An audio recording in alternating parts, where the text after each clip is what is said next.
les femmes savantes. Et là, je suis rendue à l'acte 4. Donc, acte 4, scène 1, Armande et Philaminte. Si vous voulez suivre depuis le début, il faut aller sur ma chaîne YouTube qui s'appelle Margerie Lie. C'est écrit M-A-R-G-E-R-I-E, plus loin, Lie, L-E-E. Voilà, si vous voulez le début des femmes savantes, parce que ça vaut le coup, c'est une histoire quand même assez marrante. Donc voilà, donc acte 4, scène 1. Donc dans la scène 1, c'est Armande et Philaminte. Philaminte étant la mère d'Armande. Armande. Oui, rien n'a retenu son esprit en balance. Elle a fait vanité de son obéissance.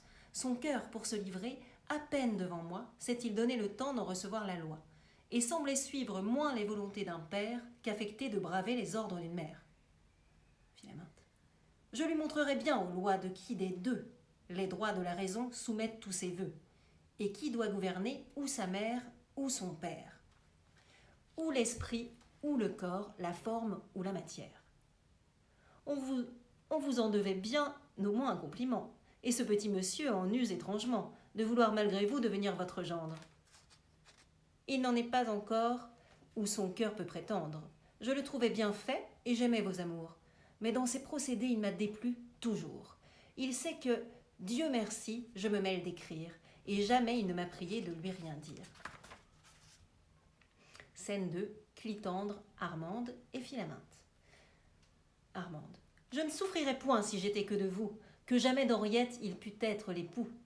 On me ferait grand tort d'avoir quelque pensée que là-dessus je parle en fille intéressée, et que le lâche tour que l'on voit qu'il me fait jette au fond de mon cœur quelque dépit secret.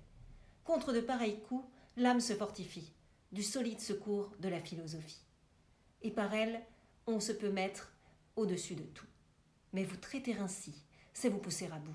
Il est de votre honneur d'être à ces vœux contraires, et c'est un homme, enfin, qui ne doit point vous plaire. Jamais je n'ai connu, discourant entre nous, qu'il eût au fond du cœur de l'estime pour vous. Petit sot! Quelque bruit que votre gloire fasse, toujours à vous louer il a paru de glace. Le brutal! Et 20 fois comme ouvrage nouveau, j'ai lu des vers de vous qu'il n'a point trouvé beaux. L'impertinent! Souvent, nous en étions aux prises, et vous ne croiriez point de combien de sottises. Hé, doucement, de grâce! Un peu de charité! Là, c'est Clitandre qui intervient, qui interrompt tout ça. Madame, ou tout au moins un peu d'honnêteté, quel mal vous ai-je fait, et quelle est mon offense, pour armer contre moi toute votre éloquence, pour vouloir me détruire et prendre tant de soin de me rendre odieux aux gens dont j'ai besoin. Parlez, dites, d'où vient ce courroux effroyable? Je veux bien que madame en soit juge équitable. Armande. Si j'avais le courroux dont on veut m'accuser, je trouverais assez de quoi l'autoriser. Vous en seriez trop digne, et les premières flammes s'établissent des droits si sacrés sur les âmes, qu'il faut perdre fortune et renoncer au jour, plutôt que de brûler des feux d'un autre amour. Au changement de vœux, nulle horreur ne s'égale, et tout cœur infidèle est un monstre moral. Là, en gros, elle explique à Clitandre qu'elle n'est pas très contente, car en fait, Clitandre aimait Armande d'un amour fou, avant qu'il n'aime sa sœur. Mais Armande est trop dans la philosophie et pas dans le contact, on va dire, et donc elle a refusé un peu ses avances. Elle aimait qu'il lui fasse de beaux discours, mais lui, il aurait aimé de la tendresse, un peu plus d'amour, de lien. Et elle ne voulait que des lettres d'amour et rien de concret, quoi, en gros. Donc voilà. Donc en gros, elle dit et elle dit pas ça comme ça. Elle dit que ce qu'elle a en horreur le plus, c'est qu'en fait, il change d'idée, que d'un coup, il l'aimait, elle, et après, maintenant, il aime sa sœur. Et elle dit, en gros, et tout cœur infidèle est un monstre moral. Voilà, elle a l'impression qu'il est infidèle à son amour, alors que, voilà, il n'a rien fait, le pauvre gars. Enfin, voilà. Donc ensuite, Clitandre de répondre. Appelez-vous, madame, une infidélité, ce que m'a de votre âme ordonné la fierté? Je ne fais qu'obéir aux lois qu'elle m'impose, et si je vous offense, elle seule en est cause. Vos charmes ont d'abord possédé tout mon cœur. Il a brûlé 2 ans d'une constante ardeur. Il n'est soin empressé, devoir, respect, service, dont il ne vous est fait d'amoureux sacrifices. Tous mes feux, tous mes soins ne peuvent rien sur vous. Je vous trouve contraire à mes vœux les plus doux. Ce que vous refusez, je l'offre au choix d'une autre. Voyez, est-ce, madame, ou ma faute, ou la vôtre? Mon cœur court-il au change, ou si vous l'y poussez? Est-ce moi qui vous quitte, ou vous qui me chassez? En gros, vu qu'elle n'a pas accepté pendant 2 ans, il lui a fait les plus belles lettres, il a eu les soins les plus nobles et les plus... Voilà, mais en fait, elle l'a rejeté. Donc, voilà, donc c'est ça qu'il dit. Mon cœur court-il au change, ou si vous l'y poussez? Est-ce moi qui vous quitte, ou vous qui me chassez? Donc, c'est pas lui qui l'a quitté, c'est elle qui le chasse. Là, c'est Armande donc qui continue. Appelez-vous, monsieur, être à vos vœux contraires que de leur arracher ce qu'ils ont de vulgaire et vouloir les réduire à cette pureté où du parfait amour consiste la beauté? Vous ne sauriez pour moi tenir votre pensée du commerce des sens net et débarrassé, et vous ne goûtez point dans ses plus doux appâts cette union des cœurs où les corps n'entrent pas. Vous ne pouvez aimer que d'une amour grossière, qu'avec tout l'attirail des nœuds de la matière. Et pour nourrir les feux que chez vous on produit, il faut un mariage et tout ce qui s'ensuit. À quel étrange amour, et que les belles âmes sont bien loin de brûler de ces terrestres flammes. Les sens n'ont point de part à toutes leurs ardeurs, et ce beau feu ne veut marier que les cœurs. Comme une chose indigne, il laisse là le reste. C'est un feu pur et net comme le feu céleste. On ne pousse avec lui que d'honnêtes soupirs, et l'on ne penche point vers les sales désirs. Rien d'impur ne se mêle au but qu'on se propose. On aime pour aimer et non pour autre chose. Ce n'est qu'à l'esprit seul que vont tous les transports, et l'on ne s'aperçoit jamais qu'on est un corps. Elle est vraiment dans l'amour platonique et spirituel, quoi. Elle est vraiment dans le truc, on aime que par l'esprit, et elle veut aucun mariage, aucune sensation charnelle, on va dire. Elle veut pas qu'on la touche, quoi. C'est vraiment que de l'esprit pour elle. Mais Clitandre, voilà, il a d'autres projets. Donc Clitandre lui répond: pour moi, par un malheur, je m'aperçois, madame, que j'ai, ne vous déplaise, un corps, tout comme une âme. Lui, il veut aimer avec le corps et l'âme, comme tout le monde. Je sens qu'il y tient trop pour le laisser à part. De ces détachements, je ne connais point l'art. Le ciel m'a dénié cette philosophie, et mon âme et mon corps marchent de compagnie. Il n'est rien de plus beau, comme vous avez dit, que ces vœux épurés qui ne vont qu'à l'esprit, ces unions de cœur et ces tendres pensées, du commerce des sens si bien débarrassés. Mais ces amours, pour moi, sont trop subtilisés. Je suis un peu grossier, comme vous m'accusez. J'aime avec tout moi-même, et l'amour qu'on me donne en veut, je le confesse, à toute la personne. Ce n'est pas là matière à de grands châtiments, et sans faire de tort à vos beaux sentiments. Je vois que dans le monde, on suit fort ma méthode, et que le mariage est assez à la mode. Passe pour un lien assez honnête et doux, pour avoir désiré de me voir votre époux, sans que la liberté d'une telle pensée ait dû vous donner lieu d'en paraître offensé. Armande. Eh bien, monsieur, eh bien, puisque sans m'écouter vos sentiments brutaux veulent se contenter, puisque pour vous réduire à des ardeurs fidèles, il faut des nœuds de chair, des chaînes corporelles. Si ma mère le veut, je résous mon esprit à consentir pour vous à ce dont il s'agit. En gros, elle lui dit, c'est bon, j'accepte finalement d'aimer et d'esprit et de corps. Clitandre. Il n'est plus temps, madame, une autre a pris la place, et par un tel retour, j'aurai mauvaise grâce, de maltraiter l'asile et blesser les bontés, où je me suis sauvée de toutes vos fiertés. Philaminte, la mère, elle intervient. Mais enfin, comptez-vous, monsieur, sur mon suffrage, quand vous vous promettez cet autre mariage? Et dans vos visions, savez-vous, s'il vous plaît, que j'ai pour Henriette un autre époux tout près? Eh, madame, voyez votre choix, je vous prie. Exposez-moi de grâce à moins d'ignominie, et ne me rangez pas à l'indigne destin de me voir le rival de monsieur Trissotin. L'amour des beaux esprits, qui chez vous m'est contraire, ne pouvait m'opposer à un moins noble adversaire. Il en est, et plusieurs, que pour le bel esprit, le mauvais goût du siècle a su mettre en crédit. Mais M. Trissotin n'a pu duper personne, et chacun rend justice aux écrits qu'il nous donne. Or, séant, on le prise en tout lieu ce qu'il vaut, et ce qui m'a 20 fois fait tomber de mon haut, c'est de vous voir au ciel élever des sornettes, que vous désavoueriez si vous les aviez faites.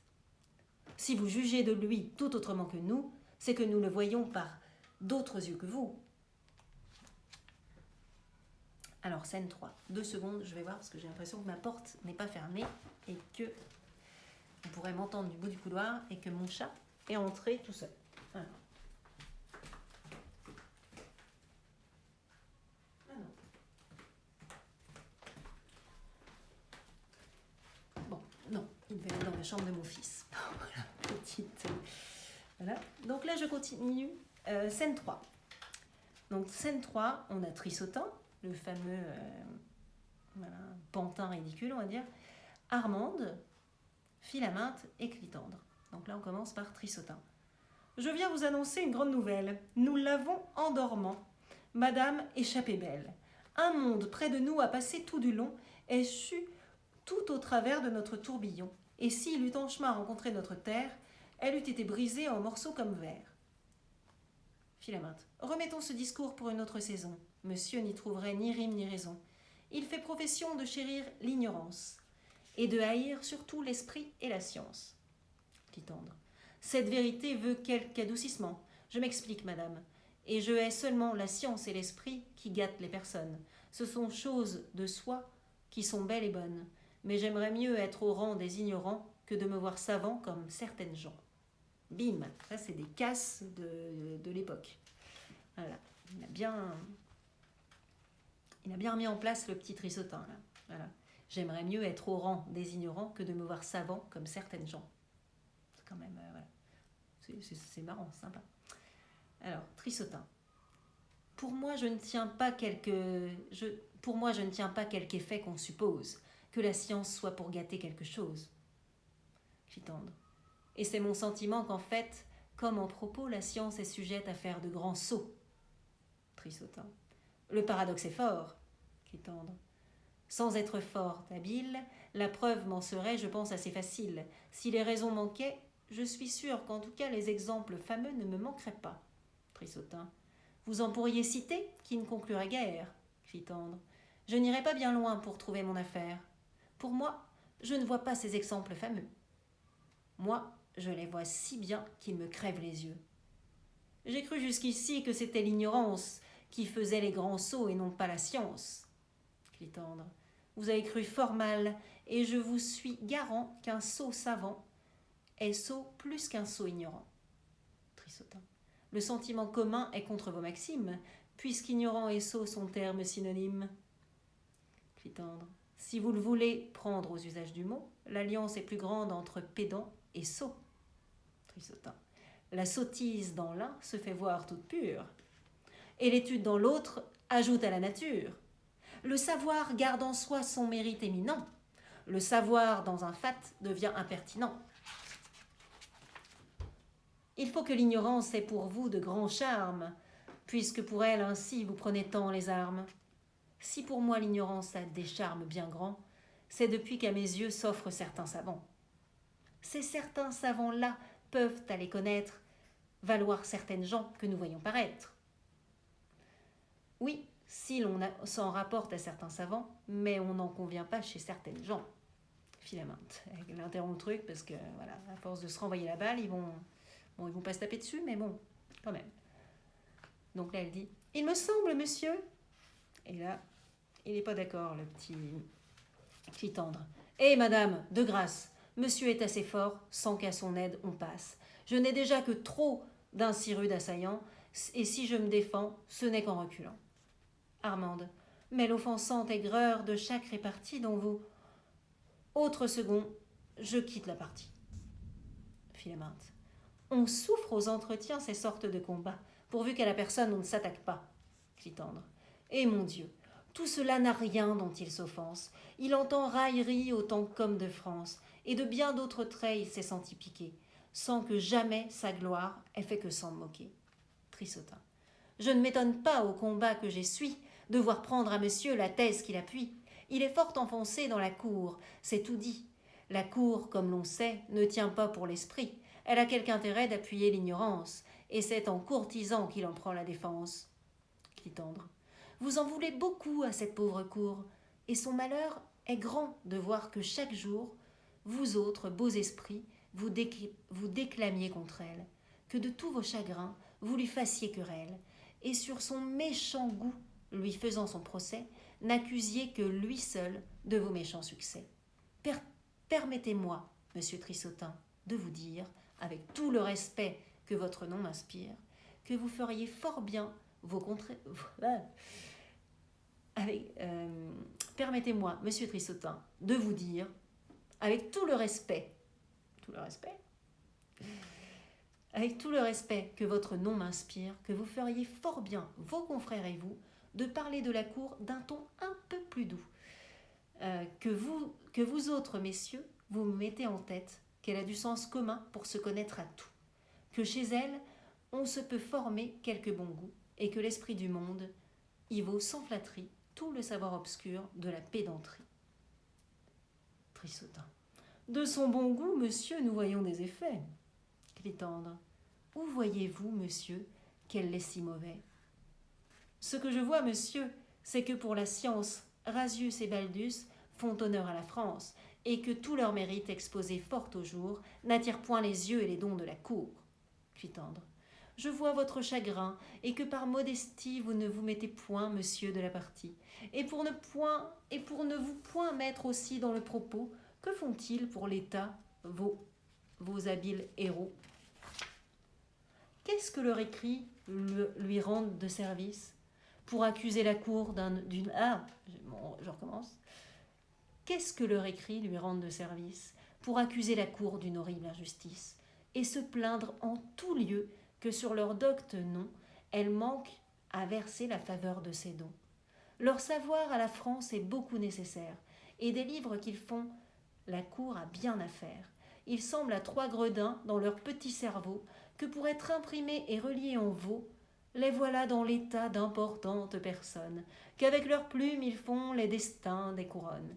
Qu'au moindre petit bruit de leur production, ils doivent voir chez eux voler les pensions, que sur eux l'univers a la vue attachée, que partout de leur nom la gloire est épanchée, et qu'en science ils sont des prodiges fameux, pour savoir ce qu'on dit des autres devant eux, pour avoir eu 30 ans des yeux et des oreilles, pour avoir employé 9 ou 10 000 vieilles à se bien barbouiller de grec et de latin, et se charger l'esprit d'un ténébreux butin, de tous les vieux fatras qui traînent dans les livres, gens qui de leur savoir paraissent toujours ivres, riches pour tout mérite, en babil importun, inhabiles à tout, vides de sens commun, et pleins d'un ridicule et d'une impertinence à décrier partout l'esprit et la science. Philaminte. Votre chaleur est grande, et cet emportement de la nature, on vous marque le mouvement, c'est le nom de rival qui, dans votre âme, excite. Scène 4. Julien, Trissotin, Philaminte, Clitandre, Armande. Le savant qui tantôt vous a rendu visite, et de qui j'ai l'honneur de me voir le valet, madame, vous exhorte à lire ce billet. Philaminte. Quelque important que soit ce qu'on veut que je lise, apprenez, mon ami, que c'est une sottise de se venir jeter au travers d'un discours, et qu'aux gens d'un logis, il faut avoir recours afin de s'introduire en valet qui sait vivre. Julien. Je noterai cela, madame, dans mon livre. Philaminte lit. Trissotin s'est vanté, madame, qu'il épouserait votre fille. Je vous donne avis que sa philosophie n'en veut qu'à vos richesses, et que vous ferez bien de ne point conclure ce mariage que vous n'ayez vu le poème que je compose contre lui. En attendant cette peinture, où je prétends vous le dépeindre de toutes ses couleurs, je vous envoie Horace, Virgile, Terence et Catulle, où vous verrez noter en marge tous les endroits qu'il a pillés. Voilà sur cet hymen que je me suis promis un mérite attaqué de beaucoup d'ennemis. Et ce déchaînement, aujourd'hui, me convie à faire une action qui confonde l'envie, qui lui fasse sentir que l'effort qu'elle fait, de ce qu'elle veut rompre, aura pressé les faits. Reportez tout cela sur l'heure à votre maître, et lui dites qu'afin de lui faire connaître quel grand état je fais de ces nobles avis, et comme je les crois dignes d'être suivis, dès ce soir à monsieur je marierai ma fille. Vous, monsieur, comme ami de toute la famille, à signer leur contrat, vous pourrez assister, et je vous y veux bien, de ma part inviter. Armande, prenez soin d'envoyer au notaire et d'aller avertir votre sœur de l'affaire. Armande, pour avertir ma sœur, il n'en est pas besoin, et monsieur que voilà saura prendre le soin de courir lui porter bientôt cette nouvelle, et disposer son cœur à vous être rebelle. Philaminte, nous verrons qui sur elle aura plus de pouvoir, et si je la saurai réduire à son devoir. Elle s'en va. Armande, j'ai grand regret, monsieur, de voir qu'à vos visées les choses ne soient pas tout à fait disposées. Clitandre, je m'en vais travailler, madame, avec ardeur, à ne vous point laisser ce grand regret au cœur. Armande, j'ai peur que votre effort n'ait pas trop bonne issue. Peut-être verrez-vous votre crainte déçue. Je le souhaite ainsi. J'en suis persuadée, et que de votre appui je serai secondée. Oui, je vais vous servir de toute ma puissance. Et ce service est sûr de ma reconnaissance. Scène 5. Un peu hypocrite, hein, leur petit discours juste à la fin, quand même, mais bon. Scène 5. Chrysale, Ariste, Henriette et Clitandre. Clitandre. Sans votre appui, monsieur, je serais malheureux. Madame, votre femme, a rejeté mes vœux, et son cœur prévenu veut Trissotin pour gendre. Mais quelle fantaisie a-t-elle donc pu prendre? Pourquoi diantre vouloir ce monsieur Trissotin? Ariste. C'est par l'honneur qu'il a de rimer à latin qu'il a sur son rival emporté l'avantage. Elle veut dès ce soir faire ce mariage. Dès ce soir? Dès ce soir. Et dès ce soir, je veux, pour la contrecarrer, vous marier vous deux. Pour dresser le contrat, elle envoie au notaire. Et je vais le quérir pour celui qu'il doit faire. Et madame doit être instruite par sa sœur de l'hymen où l'on veut qu'elle apprête son cœur. Chrysale. Et moi je lui commande avec pleine puissance de préparer sa main à cette autre alliance. Et je leur ferai voir si pour donner la loi, il est dans ma maison d'autres maîtres que moi. Nous allons revenir, songez à nous attendre. Allons, suivez mes pas, mon frère, et vous, mon gendre. Henriette. Hélas, dans cette humeur, conservez-le toujours. Ariste. J'emploierai toute chose à servir vos amours. Clitandre. Quelque secours puissant compromettent à ma flamme. Mon plus solide espoir, c'est votre cœur, madame. Henriette. Pour mon cœur, vous pouvez vous assurer de lui. Clitandre. Je ne puis qu'être heureux quand j'aurai son appui. Vous voyez à quel nœud on prétend le contraindre. Tant qu'il sera pour moi, je ne vois rien à craindre. Je vais tout essayer pour nos vœux les plus doux.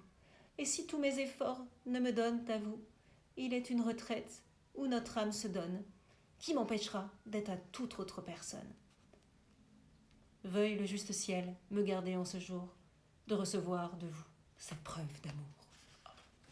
Voilà, donc ensuite ce sera l'acte 5. Donc je ne vais pas le faire aujourd'hui, mais là ça sent la fin. Et puis la fin, bah, c'est sympa. Donc voilà, bonne journée tout le monde. C'était les femmes savantes. Si vous voulez donc aller voir sur ma chaîne YouTube Marjorie Lee, et vous pouvez vous abonner si vous voulez. Ça doit être dans sur le Twitch. Là, j'ai dû le mettre dans, je ne sais pas si on appelle ça la bio, mais voilà, on va appeler ça comme ça. Bonne journée tout le monde. Bye.